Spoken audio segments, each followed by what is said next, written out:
Hello, lovely ladies. Welcome back to my channel. I'm Camille, your internet big sister, where personal growth meets leveling up in style with substance and soul at the center. For today's video, we're going to talk about the soft life. Now, I know what you're thinking. You're like, oh my goodness, Camille, another video about how to live the soft life. There are so many videos on the internet where it talks about how to live a soft life, but I'm going to go a little bit below the surface because living the soft life has been a lifestyle that I believe has been sold to us as women, where the focus is on material things. The focus is on things that are tangible. But the thing about material things is that it doesn't actually give us that rich fulfillment emotionally and internally. And as someone who used to define herself by material possessions, I found that those things were just a shield to hide my insecurities so that I don't have to deal with my shadows. It looked like I was living a soft life, but then I realized, no, the soft life is not about how your life looks. It's about how your life and your nervous system feels. Living a soft life means unlearning survival. It means creating a safety inside your body and not chasing it outside of yourself, where you are attaching yourself to worldly titles. It requires courage, the courage to believe that you no longer have to perform your worthiness. It's allowing yourself to receive without guilt. It's releasing the need to struggle, to be chosen, and to constantly prove yourself. And that's something that I was doing subconsciously. I was always having to prove myself to the point where it burned me out. And I felt shame just by the thought of resting. So I would just constantly go, prove, where by the time I got to the finish line, there was no reward and I didn't feel good.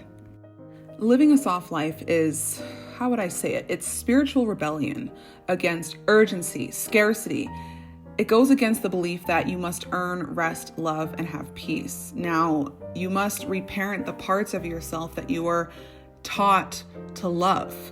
And it's on you to create an internal world where joy is normal and it's not rare.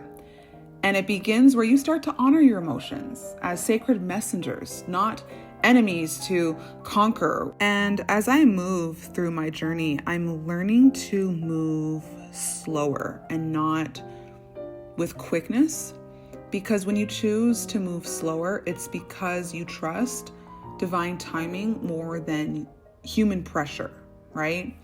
And when you cultivate that inner sanctuary, it not only becomes stronger, but there's no way that external chaos can steal your softness. And what's interesting is that I was listening to an interview by one of my favorite philanthropists and entrepreneurs and music artist, Nipsey Hussle.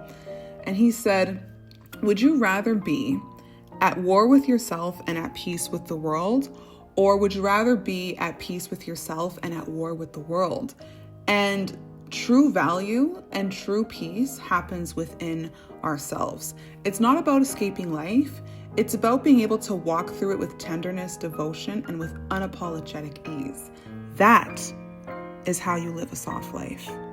Now, in order for women to live that soft life, I want to provide some solutions and ways for women to do that goes below the surface, okay? I'm not going to talk about material possessions and trips to the Chanel store or going to Monaco in Europe for the summer, even though that would sound nice. Instead, I'm going to go at it from a very spiritual level, and we'll get down to the nitty and gritty. Up first, we have regulate your nervous system and then make decisions. Softness is biological. So if your nervous system is in chronic flight or fight mode, softness and peace will feel very much unfamiliar. So I like to do daily regulation practices. So breath work, meditation, emotional processing to help create the internal softness to exist. Just last November, I actually got my 50-hour yoga certification because yoga is something that really helps me bring in that inner peace through breath work, poses, and also I'm able to emotionally process things, right? So whenever I'm in a conflict or disagreement, it makes me less reactive and more responsive, because when I'm responsive, it means that I'm able to process things first before opening my mouth or before making a decision. And you don't want to make decisions that are going to potentially alter you in a negative way. So it helps reduce that emotional impulse. Number 2 is to reprogram your subconscious beliefs about worthiness. So techniques such as affirmations, prayers, shadow work, these methods help soften the parts of you that associate love, money, or success with exhaustion, suffering, or sacrifice. Now, when the pandemic started, I think that was a turning point for a lot of us, where we had to really sit with ourselves. And when you really sit in that solitude, a lot of things that you kept under the rug that you don't like start to come up. And then when you try to push them down, the bumps get bigger and bigger, to the point where you have no choice but to rip off that rug and look at those wounds, look at those traumas, and look at those parts of yourself that you didn't like. And that can be very uncomfortable. And this is where shadow work comes into play. I'm actually going to put out a shadow work digital product where I create shadow work prompts for people to use, just to help them turn that darkness into light about themselves.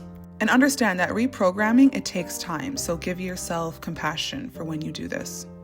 Number 3, we have create an internal space of home within yourself. So instead of seeking external homes such as people, jobs, locations, in order for you to feel safe, build up practices where you become your own emotional home, right? So going back to that meditation piece, presence, and having that unwavering sense of self-trust and faith.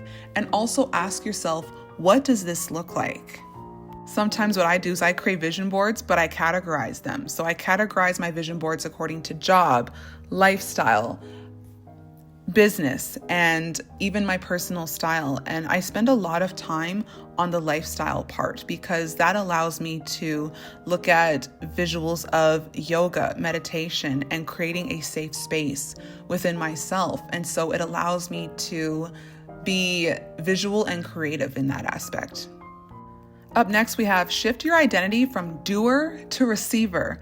Now, this one's also really tricky, especially for me. I've gotten much better at it, but I realized I was so bad at this before. So visualize yourself as an open channel for blessings instead of constantly having to chase them.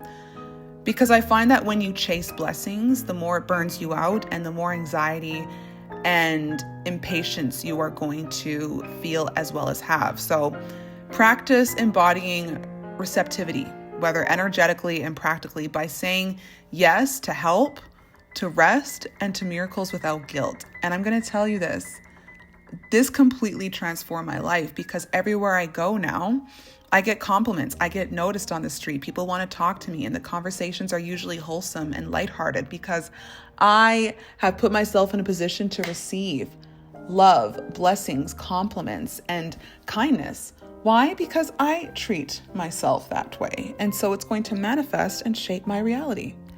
Up next, we have hold duality with grace.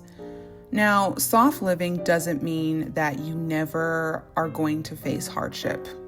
That's part of the human experience. Now, with hardship, it means that we can still hold joy and grief at the same time. We can weep without having to harden ourselves emotionally to where that will block out joy and softness. And we are able to have hope without denying our pain. Spiritual maturity helps create that lasting softness within ourselves. So 2 of those things can coexist. It's not like you can have one over the other and that you are constantly being put in a position to choose. No, it doesn't work that way. Be able to have duality when it comes to your softness, and don't let it harden you. The last one is to forgive your past versions. Many women stay hardened because they are unconsciously punishing themselves for who they used to be and for the decisions that they made. Now, I'm currently undergoing this for full transparency, where I look back on the choices that I made, the people I was around, and it just makes me really upset, mostly at myself, because I thought, well, Camila, you should have known better. Well, I didn't know better at the time. I just did what I thought was the right decision. I hung around people that I thought were good people, but turns out they weren't. And all I was doing was just latching onto their personality because I didn't have any personality or interests of myself. So now that I've separated myself from that, it gives me more time to pour back into myself, discover what it is that I like, find suppressed feelings, emotions, and interests that I didn't get a chance to explore before. And that's the beauty of being soft. Being and living softly means forgiving yourself fully and seeing even your mistakes as sacred steps in your evolution, because now what you can do is you can transmute all of that into wisdom to help you propel and move forward. Understand that you are positioning the soft life not as an aesthetic, but as a psychological and spiritual frequency. It's really just a state of being. If this video resonates with you, please share it with someone who needs a soft nudge or just a strong reminder. And tell me in the comments, what part of your life are you ready to soften, elevate, or completely transform? And remember, the soft life is not a trend, it's a choice. See you in the next video, and thanks for watching.